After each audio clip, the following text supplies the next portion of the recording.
자, 이 본문을 가지고 오늘 주일에는 시원한 삶을 누리는 비결이라는 제목으로 여러분들과 함께 은혜를 나누도록 하겠습니다. 고기를 먹었다거나 아니면 과식을 하게 되었을 때라고 하면 절로 생각나는 게 있습니다. 그게 뭐냐면 바로 얼음을 가득 채운 시원한 콜라죠. 이 시원한 콜라 한 잔이면은 꺽 하는 트름하고 함께 이제 거북했던 속이 뻥 뚫리는 듯한 그런 청량한 느낌을 만끽을 할 수가 있습니다. 그런데 아무리 시원한 콜라라도 맛이 없을 때가 있어요. 그때가 언제일까요? 그때는 탄산가스가 다 빠져버렸을 때입니다. 이제 김이 다 빠졌다 이렇게 이야기를 할 때죠. 김이 다 빠져버렸을 때 이 콜라는 진짜 밍밍하고 맛이 없습니다. 그러니까 누가 뭐라 해도 콜라에는 탄산가스가 들어있어야 톡 쏘면서 이 뻥 뚫어주는 듯한 그런 제 맛을 우리가 느낄 수 있죠. 여러분, 우리의 삶에도 마찬가지입니다. 우리의 삶에도 콜라 안에 들어있는 이 탄산가스와 같은 게 존재합니다. 이게 눈에 보이지는 않지만 이게 빠져버리면 우리의 생활은 마치 김 빠져버린 콜라와 같이 밍밍하게 되어버리고 말아요. 그러니까 당장 내 눈앞에 있는 현실의 문제를 바로 이게 해결해 주지는 못할지라도 마음만은 시원하게 해줍니다. 짜증나는 현실을 이기게 해줘요. 힘든 문제거리를 잘 감당해낼 수 있게 만듭니다. 그러면 이 콜라를 시원하게 만드는 탄산가스와 같은 게 우리의 삶에 있어서는 과연 무엇일까? 그건 바로 감사입니다. 감사. 이게 겉으로 보기에는 김 빠진 콜라나 금방 딴 시원한 콜라나 똑같아 보이지만 이 맛을 보면 분명한 차이가 있죠. 그것처럼 우리의 생활에도 감사가 있느냐 없느냐 하는 것은 눈에는 보이지 않지만 큰 차이가 나요. 그렇기 때문에 오늘 본문을 보시면 너희가 그리스도 예수를 주로 받았으니 그 안에서 행하되 그 안에 뿌리를 박으며 세움을 입어 교훈을 받은 대로 믿음에 굳게 서서 감사함을 넘치게 하라. 이렇게 말씀을 해요. 이 말씀을 아주 간단하게 요약하면 예수 믿고 사는 사람은 감사의 뿌리를 내리고 살아라. 바로 이겁니다. 예수 믿고 사는 사람은 감사의 뿌리를 내려라. 그 감사하고 뿌리 사이에는 깊은 연관성이 있어요. 그 연관성이 뭐냐? 첫 번째로는 이 뿌리는 주변의 흙에서 눈에 보이지 않는 물기를 찾아가려는 성질이 있죠. 그죠? 일반적으로 나무는요, 그 뿌리에서부터 물을 흡수하면서 살아가죠. 그런데 나무 뿌리 그 주변을 파보면 주위의 물기라고는 전혀 눈에 보이지 않습니다.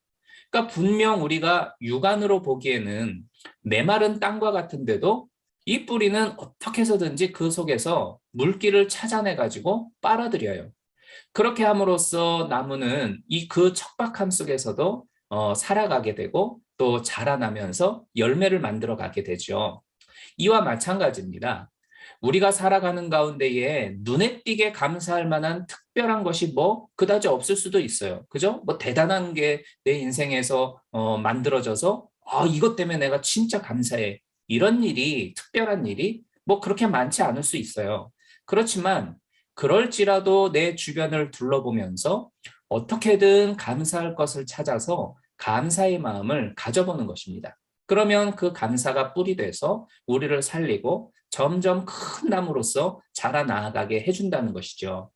살아있는 나무가 전혀 물기가 없는 것 같은 데에서도 뿌리를 통해서 물기를 빨아올리고 성장하고 열매 맺어가는 것처럼 우리 또한 주변에 보이지 않는 감사의 조건들을 찾아서 삶의 뿌리를 내려갈 때에 우리는 성장하고 풍성한 열매를 맺게 되어지는 것입니다. 그 예전에 그 한 재미난 기사가 실린 적이 있어요.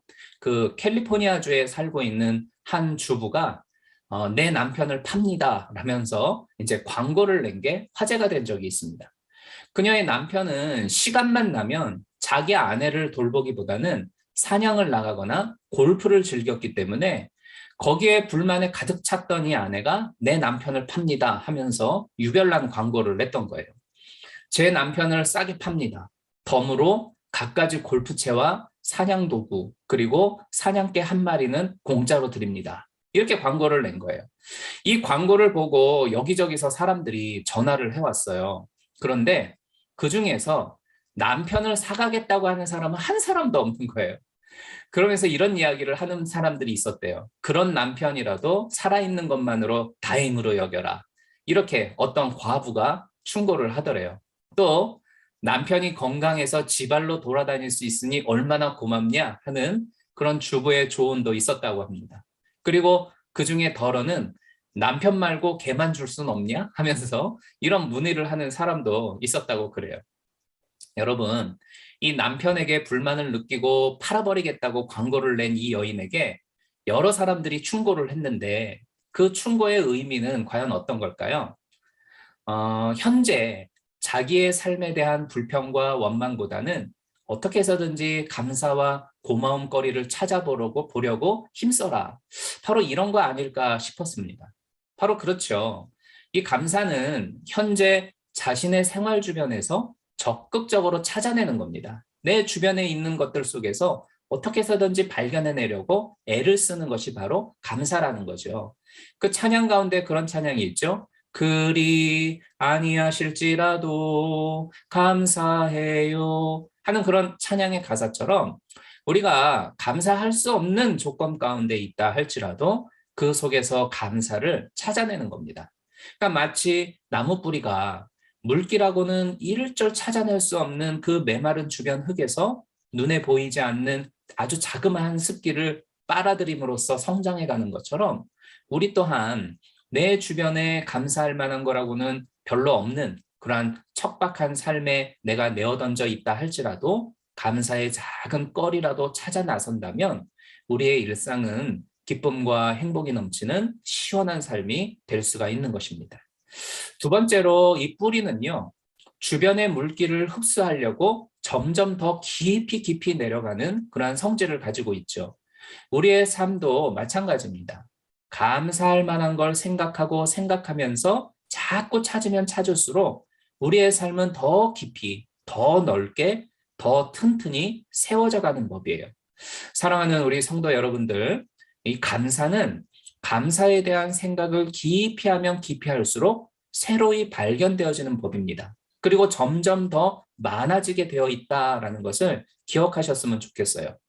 2차 세계대전 때에 폴란드에서 유태인을 숨겨주었다라고 하는 제목으로 독일군에게 붙잡혀서 포로 수용소에 갇혔던 코리텐 붐이라고 하는 여자분이 있습니다. 이 코리텐 붐은 숨겨놓은 성경을 그 감옥 속에서 읽어가는 도중에 데살로니가전서 5장 18절 범사에 감사하라 라고 하는 이 구절을 접하게 돼요. 그런데 자기를 가두어둔 감방을 생각하니 감사할 수가 없는 거죠. 그리고 또 그 감방에는 벼룩이 너무 많아가지고 아주 견딜 수 없이 고통스러웠다고 그래요. 근데 그걸 보니 범사에 감사하라? 이 말씀에 도저히 순종할 수가 없었던 거예요. 그런데 함께 갇혀 있었던 언니, 베시라고 하는 이 여자분이 그 말씀을 보며 눈을 감고 나지막하게 주님, 우리에게 벼룩을 주심도 감사합니다. 라고 그렇게 기도하는 거예요. 그러자 할 수 없이 이 코리텐붐 이 여자분도 아멘 하고 따라 했더라는 거예요. 그리고 나서 곰곰이 생각을 해보니까 이 자기 감방에는 유달리 벼룩이 많잖아요. 그러니까 벼룩이 너무 많다 보니까 이 감방 주위로는 독일군 간수조차도 얼씬도 하지 않는 거예요. 그 덕분에 이들은 자유롭게 성경을 읽고 마음껏 기도하면서 하나님과의 친밀한 교제를 만끽할 수 있었던 거죠. 생각을 해보니 이런 은혜를 누리게 되었다. 이 기억이 나는 거예요. 그래서 이 벼룩을 생각하니 더 깊이 하나님께 감사하게 되더라라는 그러한 글을 남겨놓은 걸 볼 수가 있어요. 여러분, 깊은 뿌리를 내린 나무는 어떤 어려움도 이겨나가는 법이죠. 그러니까 우리의 삶도 마찬가지입니다. 감사할 만한 걸 생각하고 생각하면서 자꾸 그 감사거리에 이 생각과 마음의 뿌리를 내리려고 애쓰는 사람은 그 어떤 절망과 어려움에 둘러싸인다 할지라도 반드시 이겨나갈 수가 있습니다. 그 설악산에 가면은 그 고려 시대에 몽고군을 막아내기 위해서 돌을 쌓아서 성벽을 만들어 놓은 권금성이라고 하는 곳이 있습니다. 그 권금성을 찾아가는 도중에 칼바위라고 하는 큰 바위를 볼 수가 있어요. 사진을 준비해 놓았는데 이 칼바위라고 하는 큰 바위가 있는데요. 그 바위 꼭대기에는 저 사진에 보는 것처럼 소나무 한 그루가 자라나고 있습니다. 아니 대체 흙도 없는 저 바위덩이에 어떻게 나무가 자랄 수 있을까요? 그죠? 신기하죠? 그거는 이 뿌리가 바위를 깨뜨리고 그 틈 사이로 뿌리를 내리되 아주 깊이 내렸기 때문에 존재할 수가 있는 거라고 이야기를 합니다. 그리고 그 강한 폭풍이 오고 심한 바람이 분다 할지라도 또 가뭄이 온다 할지라도 이 나무는 버티며 그 속에서 푸르름을 만끽할 수 있다라는 이야기죠. 언젠가 하루는 그 교회에서 점심을 먹고 교회 주변 한 바퀴를 돌면서 산책을 했습니다. 그런데 아스팔트를 깨뜨리고 우리 교회 잔디가 뻗어나가는 걸 보게 되었어요. 그 잔디의 뿌리털을 손으로 만지면요, 금방 끊어져 버릴 것처럼 되게 약해요. 그런데 이 뿌리털에서 산성 성분이 나온다고 그래요. 그래서 그 강한 산성 성분이 나와서 아스팔트라든지 아니면 뭐 그 단단한 돌 같은 것들을 깨뜨려 가면서 뿌리를 내리고 더 깊이 내리려고 이 잔디들이 애를 쓴다는 겁니다. 그러니까 감사도 마찬가지라는 거죠. 우리가 살아가는 가운데에 많은 시련과 연단이 바위처럼 우리 삶을 가로막을 때가 있어요. 이것을 이길 수 있는 사람은 어떤 사람이냐? 감사의 뿌리를 가지고 있되 깊이 내려가는 사람이 바로 이겨낼 수가 있는 겁니다. 어떤 형편에서든지 감사할 수 있는 사람은 아무리 단단한 절망의 바위라 할지라도 깨트릴 수가 있어요. 고난의 아스팔트를 녹일 수가 있는 겁니다. 우리는 구약 성경에서 욥이라고 하는 사람을 만날 수 있고 그 욥을 잘 알죠. 욥이 어떤 사람입니까? 동방의 의인이라 칭송받던 사람이었죠. 아주 큰 부자였고 귀한 열남매를 자녀로 두었던 그러한 다복한 사람이었어요. 그런데 하루아침에 모든 재산을 스바 사람과 갈대아 사람들에게 다 강탈당하죠. 또 열남매의 그 자녀들도 태풍이 몰아쳐 집이 무너지는 바람에 한꺼번에 죽게 됩니다. 그때 이 욥의 마음이 얼마나 공고했겠습니까? 깊은 절망과 우울감 가운데에 빠져서 하루하루 살았을 거예요. 그러나 그 와중에서도 욥은 감사하는 것을 봅니다. 하지만 설상가상으로 또 온몸에 피부병이 번져나죠. 그래서 기와 조각을 깨뜨려다가 그것을 자기 몸에 긁어대야 했고, 여기서도 모자라서 그의 아내는 너를 이렇게 내버려둔 하나님을 원망하고 죽어버려라 하면서 저주하고 욥을 버려버립니다. 그래도 이때의 욥은 감사하죠. 그러니까 어떤 형편에서든지 욥은 하나님께 감사거리를 찾아 나아갑니다. 결국 그는 감사함의 뿌리를 내렸고 그럼으로써 그 모든 절망과 시련과 고통의 바위를 깨뜨리고 이전보다 배나 더 되는 큰 복을 누리게 되어집니다. 요즘 우리 주위를 둘러보면 뭐 바이러스다 아니면 뭐 유례 없는 인플레이션이다 뭐 경제가 망할 것 같다 등등 이렇게 막 의기소침해지게 만들고 뭘 해도 안 될 것 같은 그런 찜찜한 느낌을 갖게 만들어주는 것들 투성이에요.